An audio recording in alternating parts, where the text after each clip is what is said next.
Hello and welcome back to the Moss Rods channel. It is now the marvelous month of May, so figured I'd do a little channel update for you all. Show you some of the things I picked up, some of the things I'm working on, and some of the plans for the month. So we'll go ahead and start off with what I've managed to pick up this month, or I guess the last couple weeks really. So we'll go ahead and move a little pickup truck here that's catching your attention at the beginning of the video. Now, this one's going to be kind of a common pickup, but of course I had to jump on the bandwagon and get the new Revell Blazer.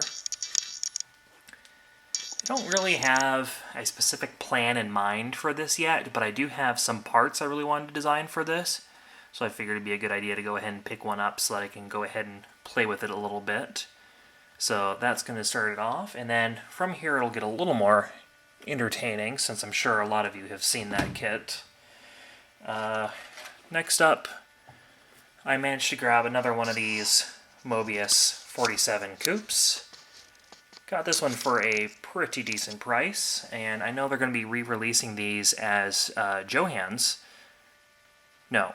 Mobius's, sorry, here soon, but the price for this was cheaper than the Mobius is rumored to be for, so went ahead and grabbed that.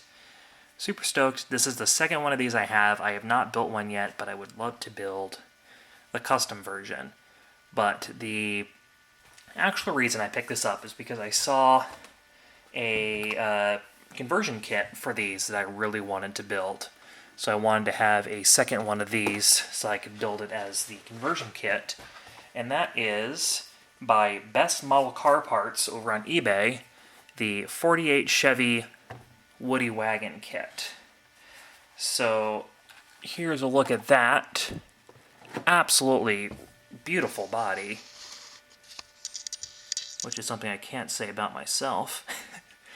But really great quality, super crisp, and of course a little bit of flashing, but it's, as someone who's done a couple molds, there's no way that you can avoid this kind of flashing, at least easily. So, just something you take a knife to and don't really think twice about it. It's just super easy to clean up.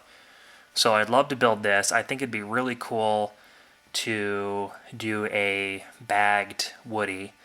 I really love this generation of Chevy Woody, the 47 48s. So I'm super stoked that this conversion kit is available, so that means I can actually build it. And yeah, so that's going to be the plan for the Galaxy. No idea when this will happen, but just something I wanted to have in the stash.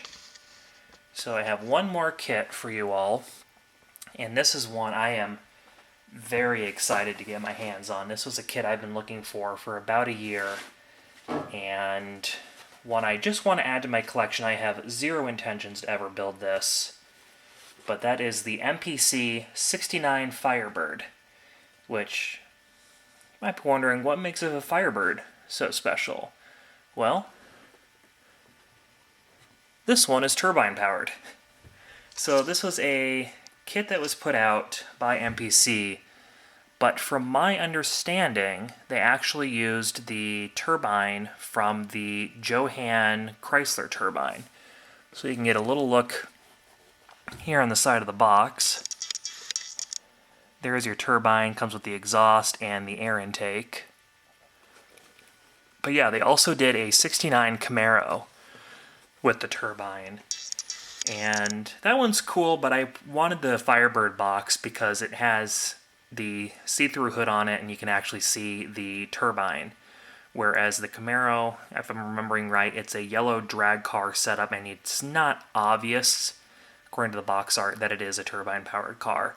So really kind of hard to find kit. I, again, was looking for about a year until one finally popped up for a somewhat reasonable price. But super stoked to have this. And another cool thing, which I realized after I bought it, if I opened it up just to make sure everything came in decent condition, and the seller threw in a couple extras, including this little sticker, Drag Strip Memories, a little hint on where the kit came from.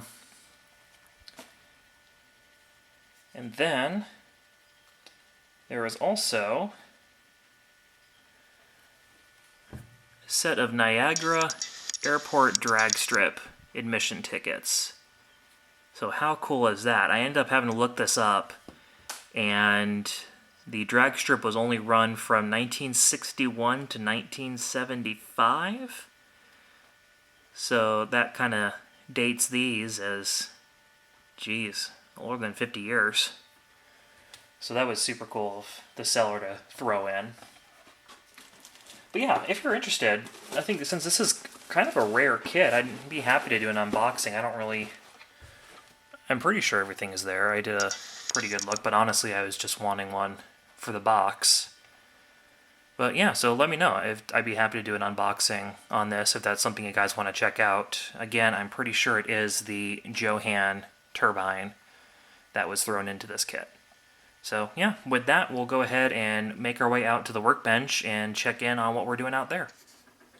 So here we are at the bench. We're going to be starting off with my Bronco that I'm currently working on, and I have made practically no progress on this since my last video on it, over a month ago.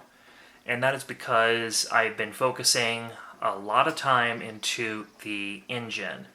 Now I have teased the engine at pretty much every stage of this build, and I am ready to show you all what I have planned for it.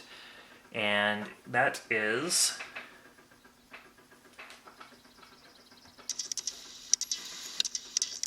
this little guy.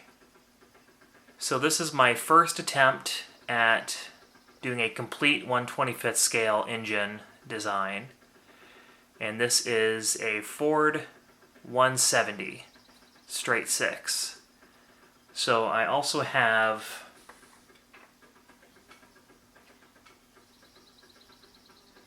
the 200 shown here in primer, and it has a different air cleaner on it. It has a later model valve cover, which you might not be able to see, but it has powered by Ford written on there. And so this is what the engine looks like. I am spacing right now, but I can't remember. I think it's the 200 that came in the Bronco. It might be the 170. I'll remember in time for actually adding the engine to the build. But I designed up both since they're pretty much the same, except for the fact that they have different numbers of freeze plugs. This one has 5, where the 170 has 3, and the detailing in the bottom of the block here is a bit different. But other than that, they're pretty much the same engine. I did a couple other tweaks here and there in order to be able to make whichever version is needed. But yeah, I'm really surprised that this engine doesn't really exist in 1/25th scale. The only version of it I can find was in the Johan Maverick from the 70s. I think, yeah, it should be a 70s release. And that's it. And that's a pretty expensive kit. I think right now you'd be lucky to find one for $100 or probably closer to 150 or 200. But yeah, there's no 3D versions of these engines offered. There's tons of the 300 series, so the bigger block that you would find in trucks. Mobius has a kit for them. There's a bunch of 3D printed ones. But yeah, nothing for the smaller straight sixes, so I decided to design this up. And if you're interested, I do have these available on my Cults 3D page. If you have a printer, you are welcome to, or you are able to purchase the files and print them yourself for use on your builds. So these engines were super common. They were in everything from Ford Falcons to the Ranchero kit would be super cool. Is it the 65 Ranchero? That'd be a cool build to put this in. Of course, early Mustangs. That would be really cool. A lot of people had 6-cylinder Mustangs. Not everyone had the V8, so that would be a cool addition. You don't see the straight 6 Mustangs built because, you know, these engines aren't really obtainable. So that would be a cool build to put these in. But of course, why I designed them is because they were offered in Broncos. Now, since this is a ranch truck, I wanted to have the 6-cylinder in it because A, it was a cheaper option, and B, better torque. So, where is it? Here we go. So I also want to mention that if you do purchase the files, I do have a Mustang air cleaner that is also included. But speaking of air cleaners, I have an oil bath cleaner on this one, as you can see, and I'm not sold on it yet. It just looks a little skinny. It's really hard to find good reference materials for these air cleaners, so I just had a couple of not very great photos to go off of, so I'm not super happy with how it's turned out. I'll give it another go, see if I can make it a little better. Otherwise, I'll just use this air cleaner, which was also available on the Broncos. But given, of course, ranch truck, having the oil bath would make it a little more sense, help with the dust control. Now, I still have to get the frame modified in order to accept the engine, but I'll give you guys a little teaser. Let's see if I can do this without it defocusing. There we go. So that's what it looks like in there. I have the oil cleaner just kind of loosely mocked up, which is why it's wiggling a little bit. But yeah, so that's what it'll look like, assuming I get the oil bath cleaner fixed. I do need to fab up some engine mounts for the frame, but it kind of sits, but of course it can sit better. So that's pretty much where I'm at with this. Again, this took a crazy amount of time.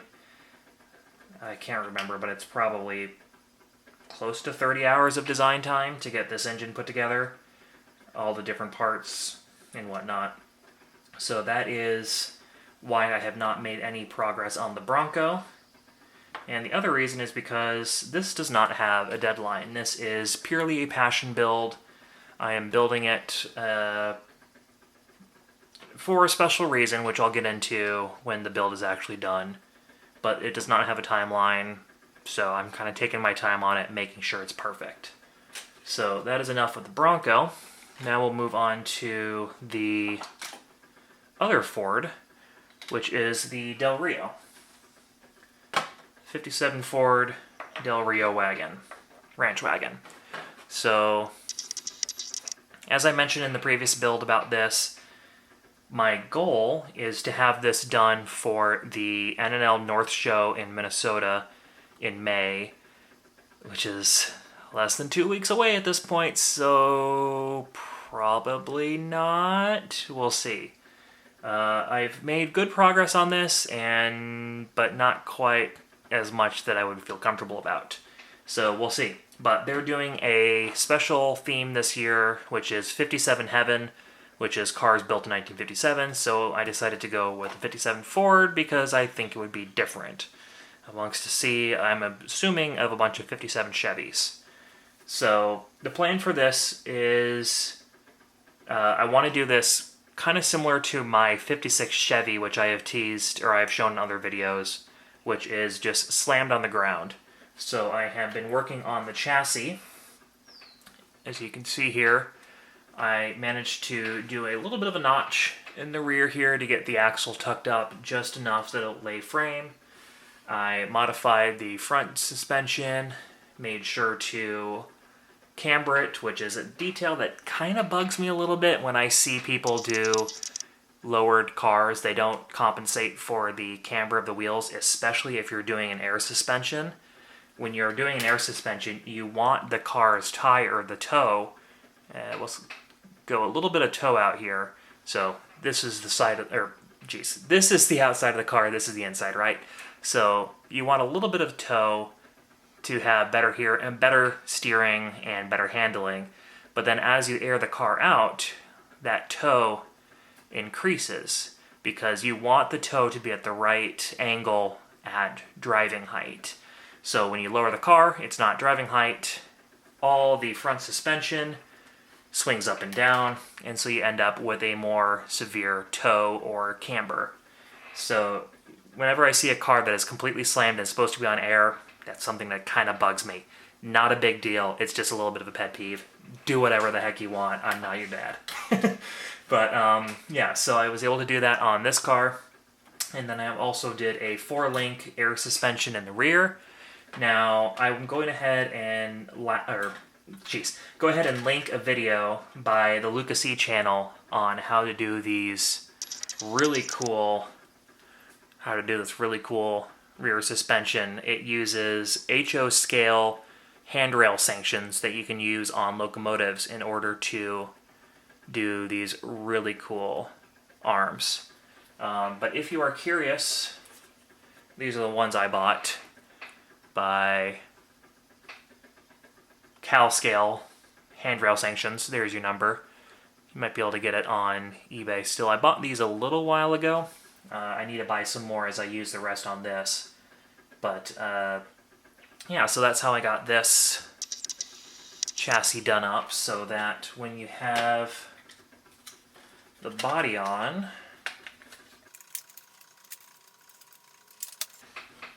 it will be able to lay frame and give it that air out look. So that's the game plan on this. I'll go ahead and show you. I had to do a lot of cutting to this interior to get the chassis to fit because of the notch, because of the axle, all that fun stuff. So it took a ton of cutting, and so I'll have to figure a way to cover all that up. And the one thing I'm kind of disappointed on, which could have saved me some time because it's also one of the things I really don't like doing when I'm slamming cars, is I cut out the drive shaft and the transmission tunnel here. Because typically, or at least in the past, when I have done severe drops like this, the drive shaft, the axle is so far up that the drive shaft ends up coming up into the interior. And so I just went ahead and cut this all out, and then by the time I finally mocked it up with the engine in place, I did not have to. I just had to cut that little extra out of the drive shaft tunnel right there. So yeah, I really don't like, it's one of my least favorite things of when you're cutting out the drive shaft tunnel and having to move it up, just because that's such a complex shape in order to fill. So the other update I have on the wagon is in the first video I did on the build, I was asking for some input on what I should do with the engine. I was questioning whether or not I should do a 6-cylinder build or a V8 or add a supercharger, that kind of stuff. I didn't actually realize at the time, but the kit actually came with a Thunderbird style McCulloch supercharger, so didn't end up doing that. But I did end up doing a supercharger. So I am going to go with the kit Y block. And for the supercharger, I ended up designing a Latham supercharger, which I also only just realized recently there is a kit version that came out in the 65 Buick, if I remember right. But it's a weird kind of version that has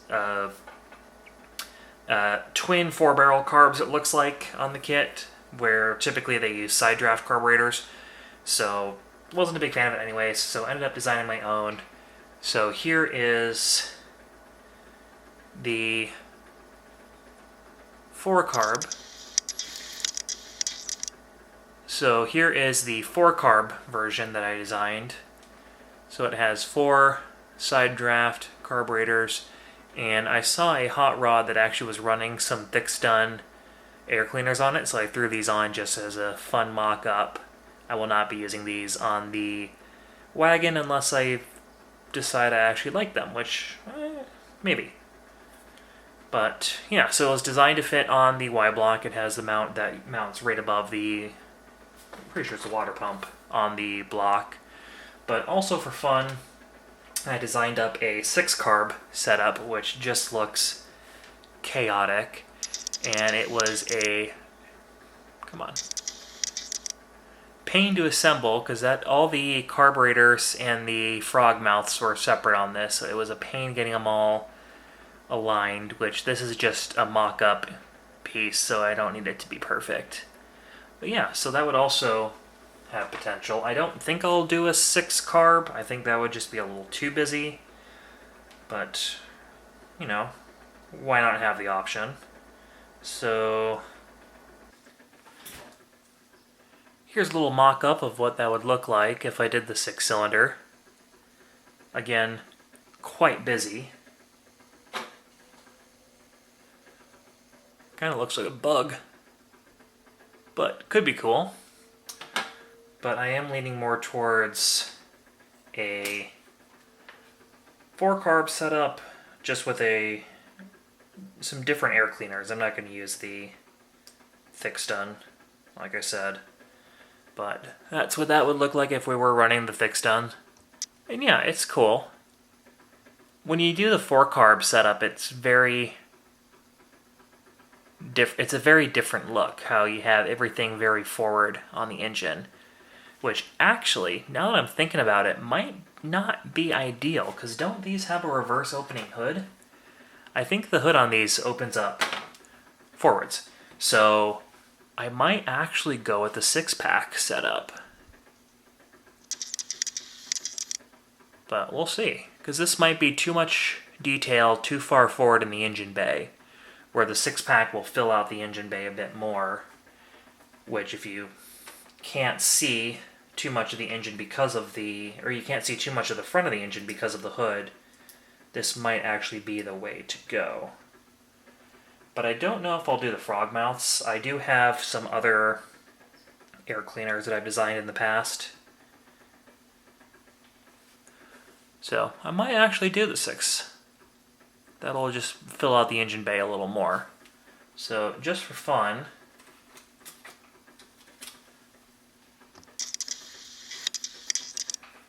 we'll throw this body and chassis together and get a good look at what it would look like in the engine bay.